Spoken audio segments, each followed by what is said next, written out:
Imagina encontrar una llave maestra. No para una cerradura, sino para el propio universo.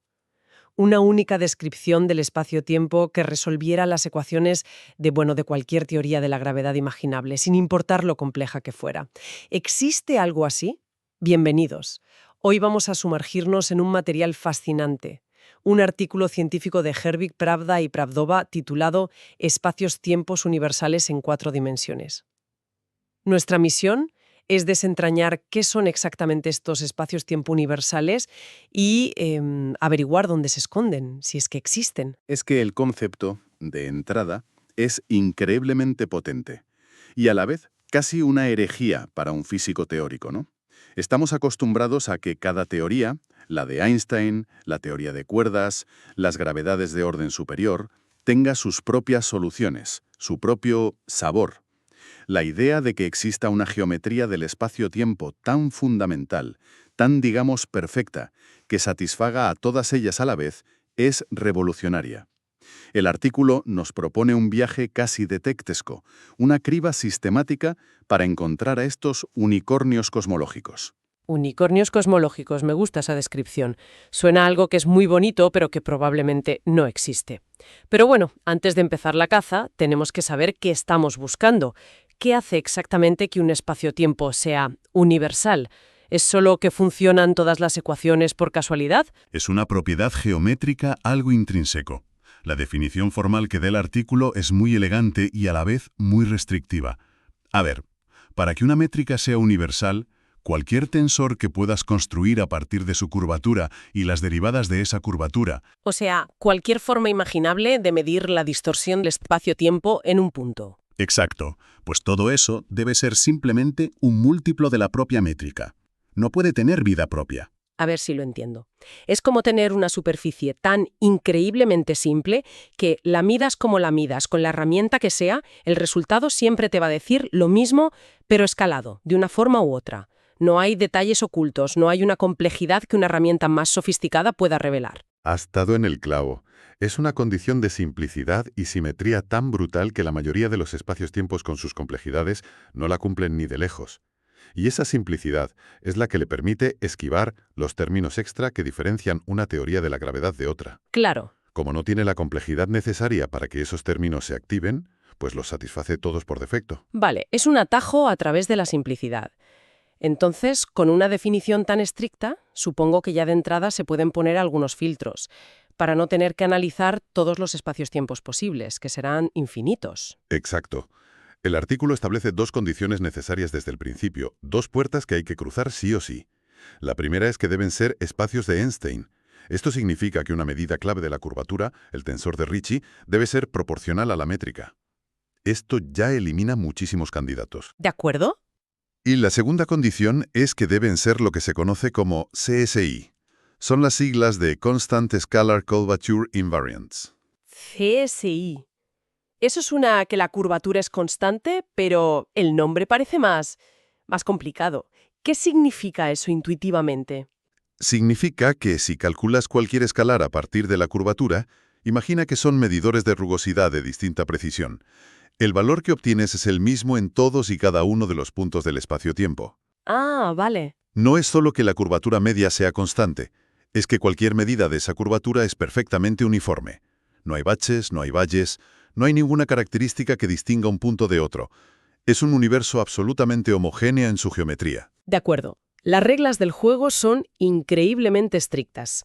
Buscamos geometrías que sean soluciones de Einstein y que además sean perfectamente uniformes. Con estas pistas, ¿por dónde empezaron a buscar los autores? Pues por el sospechoso más obvio y más común, el tipo I en la clasificación de Petrov. Esta clasificación es una forma de categorizar los espaciotiempos según las simetrías de su curvatura. Y el tipo I es el más genérico, el más desordenado, por así decirlo. No tiene ninguna dirección privilegiada, ninguna simetría especial. Claro, si lo encontraran ahí significaría que la universalidad podría darse en escenarios muy generales. Exacto. Tenía sentido empezar por ahí. Si vas a buscar a alguien en una ciudad, pues empiezas por el distrito más grande, ¿no? Y entonces, ¿encontraron algún espacio-tiempo de tipo I que cumpliera las condiciones de ser Einstein y CSI? ¿Llegaron a tener algún candidato sobre la mesa? Sí. Y aquí es donde la trama detectesca se pone interesante. La lógica era impecable. Un espacio-tiempo universal debe ser CSI. Y se sabe que los espacios-tiempos CSI de 4 dimensiones o son homogéneos o pertenecen a una clase muy especial llamada Kund degenerado. Vale. Como los Kund ya son algebraicamente especiales por definición, el único candidato posible de tipo 1 tendría que ser homogéneo. Y, efectivamente, la literatura les ofrecía un único sospechoso. Una métrica específica que en el artículo es la ecuación 3, que cumplía todo eso. Era el único candidato de tipo 1 posible. O sea, que tenían a su sospechoso acorralado. Parecía que iban a encontrar el primero de la lista. ¿Qué pasó? Que le sometieron a un interrogatorio más duro. La condición de universalidad es más exigente que ser solo Einstein y CSI. Construyeron un tensor más complejo llamado F2 en el artículo. Y es clave entender qué es. No es solo un medidor de la curvatura, sino de cómo cambia la curvatura de un punto a otro. Es una especie de gradiente de la rugosidad. Una prueba mucho más fina, mucho más exigente. Mucho más. Y supongo que el sospechoso no la superó. No la superó. Al calcular este tensor F2 para esa única métrica candidata, el resultado no era un simple múltiplo de la métrica original, tenía una estructura propia, más compleja, y eso violaba la definición de universalidad. El veredicto fue, por tanto, claro y contundente. En 4 dimensiones no existen espacios-tiempo universales de tipo EI. Un momento, eso es enorme. Acaban de descartar la categoría más amplia y genérica de un plumazo. Es un resultado muy potente. No es solo que no hayan encontrado uno, es que han demostrado que es imposible que exista. Es la primera gran conclusión del trabajo, y cambia por completo el enfoque de la búsqueda. Nos dice que la universalidad no se encuentra en el desorden o la generalidad. Si existe una solución maestra, tiene que ser por su propia naturaleza intrínsecamente ordenada y especial. Ya no buscan en toda la ciudad. Exacto. Ahora saben que su objetivo se esconde en unos pocos barrios muy exclusivos y con unas reglas de arquitectura muy definidas.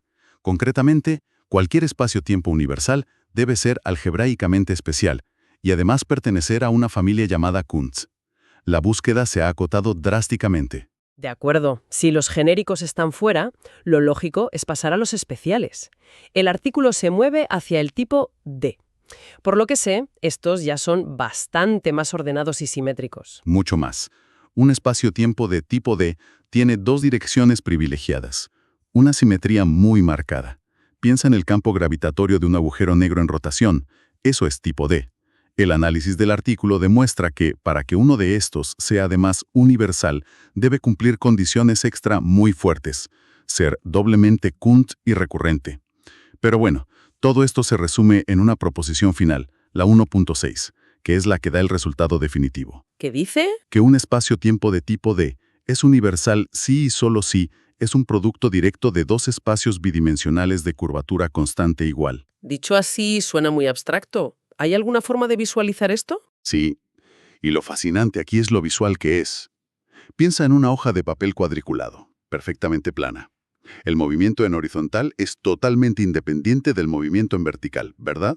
Claro, te mueves por el eje X sin que afecte a tu coordenada Y. Pues ahora imagina que en lugar de 2 líneas rectas tienes 2 superficies de 2 dimensiones. Por ejemplo, 2 esferas idénticas o 2 superficies con forma de silla de montar, idénticas. Un espacio-tiempo universal de tipo D es la combinación de esas 2 superficies. Es un universo de 4 dimensiones donde 2 de ellas se comportan como la superficie de una esfera y las otras 2 se comportan como la superficie de otra esfera idéntica. Y no interfieren entre sí. Y los 2 pares de dimensiones no interfieren entre sí, exacto. Pero eso suena casi artificial, como si hubiéramos pegado 2 universos de 2D para fabricar uno de 4D. Es una estructura que esperaríamos encontrar en la realidad. Parece el epítome del orden, casi demasiado simple. Es una crítica muy pertinente. Desde un punto de vista físico es una construcción muy particular. Pero eso es precisamente lo que nos dice el resultado. La condición de universalidad es tan increíblemente exigente que ha eliminado toda la complejidad posible. Lo único que sobrevive en la categoría de tipo D es esta construcción prístina doblemente simétrica. No hay lugar para variaciones o desorden. Ninguno. O eres esta estructura perfecta o no eres universal. Entiendo lo del tipo D. La simetría es casi abrumadora. Pero no todos los casos especiales son tan rígidos. El artículo habla del tipo 2 como algo más dinámico, ¿verdad? Ahí la cosa se complica. Se complica mucho. De hecho, es el único caso donde los autores no llegan a una conclusión definitiva, a un sí y solo sí. Con el tipo 2 entramos en un terreno más pantanoso. Encuentran condiciones necesarias, claro. Debe ser Kund, debe tener una dirección recurrente, pero no la receta completa. Sin embargo, lo más interesante aquí no es tanto la matemática, sino la interpretación física que se le puede dar. Que es la imagen de las ondas gravitacionales propagándose sobre los fondos de tipo D que acabamos de describir. Exactamente.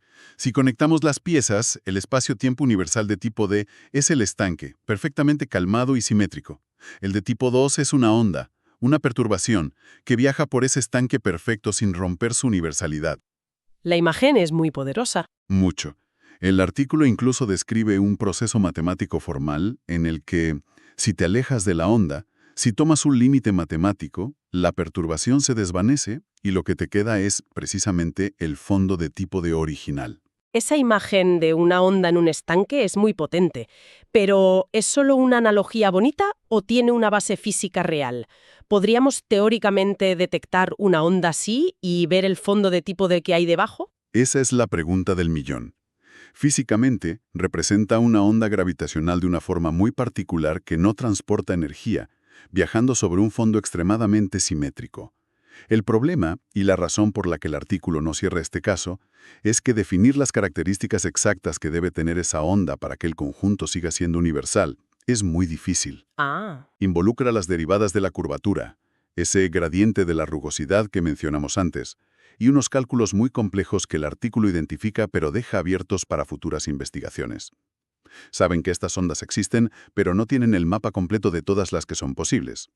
De acuerdo. El tipo 2 es un caso abierto, una puerta a futuras investigaciones. Pero parece que con el tipo 3 sí que vuelven a encontrar tierra firme y una respuesta completa. Sí, aquí se redimen de la ambigüedad anterior y presentan otro resultado final y cerrado. La proposición 1.7 del artículo lo deja claro. Un espacio-tiempo de tipo 3 es universal si, y solo si, es un espacio-tiempo de Einstein tipo Kund que cumple una condición adicional muy concreta. Y esa condición es que nuestro viejo amigo, el tensor F2, sea exactamente cero. Otra vez el F2. Así que en el tipo I fallaba porque este tensor no era proporcional a la métrica, y aquí la condición es que directamente se anule. Ahora, el texto distingue entre casos recurrentes y no recurrentes. A primera vista suena a jerga muy técnica. ¿Qué importancia tiene esa distinción? ¿No son todos los tipo 3 más o menos parecidos? No, para nada, y esta distinción es fundamental. De hecho, aquí está una de las grandes aportaciones originales del artículo. Por trabajos anteriores, ya se sabía que los casos recurrentes de tipo 3 eran universales. Eso no era una novedad. Un espacio recurrente es aquel en el que la forma de la curvatura se repite a sí misma a lo largo de ciertas direcciones, de una manera muy ordenada. Entendido. ¿Y los no recurrentes? Los no recurrentes son geométricamente distintos. La curvatura cambia de una forma más compleja, no se repite tan limpiamente. Lo que todo el mundo asumía es que probablemente no serían universales. Pero sí pueden serlo. El gran hallazgo aquí es demostrar que sí pueden serlo. La llave para que lo sean es, precisamente, que ese tensor F2 sea cero. Y lo más importante, no es solo una posibilidad teórica. Los autores van un paso más allá y proporcionan la métrica explícita de un ejemplo. Una solución que es de tipo 3, no recurrente y universal. Han demostrado que realmente existen. Han encontrado y añadido al catálogo una nueva familia de estos objetos exóticos. Entonces, hagamos un repaso porque hemos pasado de una idea muy abstracta a resultados muy concretos. ¿Qué nos llevamos de este análisis? Pues mira, si lo sintetizamos, los puntos fundamentales son bastante claros. Primero, que los espacios-tiempo universales, estas soluciones maestras, existen. Pero son increíblemente raros y especiales. Su existencia depende de una simetría geométrica extrema. Exacto. Segundo, y este es un resultado potentísimo, en nuestro universo de 4 dimensiones han demostrado que nunca pueden ser de tipo I, el más genérico. Deben ser siempre algebraicamente especiales y de tipo Kund. Justo. Eso ya nos dice que si la naturaleza usa una de estas soluciones es porque tiene una estructura muy ordenada de base. Tercero, Hemos visto que los de tipo D universales son las estructuras más simples que uno puede imaginar. La combinación de dos superficies idénticas, pura simetría. Vale, ¿y los de tipo I2? Cuarto, los de tipo 2 son más complejos. Se pueden ver como ondas gravitacionales que viajan sobre esos fondos perfectos de tipo D, aunque aún no los entendemos del todo. Y finalmente, la gran novedad del artículo. Eso es. Finalmente, los de tipo 3 son universales si cumplen esa condición específica, de que el tensor F2 se anule.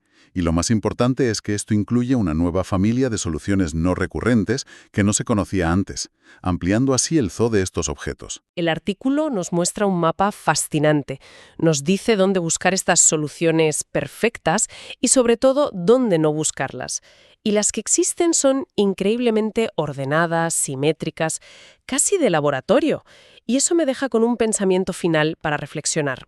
Si nuestro universo real, con su complejidad, sus galaxias, sus colisiones de agujeros negros y su desorden aparente, no parece encajar en ninguna de estas categorías tan simples y prístinas, ¿qué nos dice eso sobre la teoría final de la gravedad? Es la pregunta del millón, ¿verdad? ¿Acaso la complejidad del cosmos nos sugiere que la teoría definitiva no será tan elegante como para admitir soluciones universales y que cada teoría tendrá sus propias soluciones particulares? O quizás nos dice que estas soluciones universales no describen el universo entero, sino regiones o regímenes muy específicos donde reina la simetría, y que debemos aprender a combinarlas con otras soluciones más caóticas. Quizás la llave maestra no abre todo el edificio, sino solo unas pocas habitaciones perfectamente ordenadas. Una pregunta que, por ahora, queda abierta. Gracias por acompañarnos en este análisis.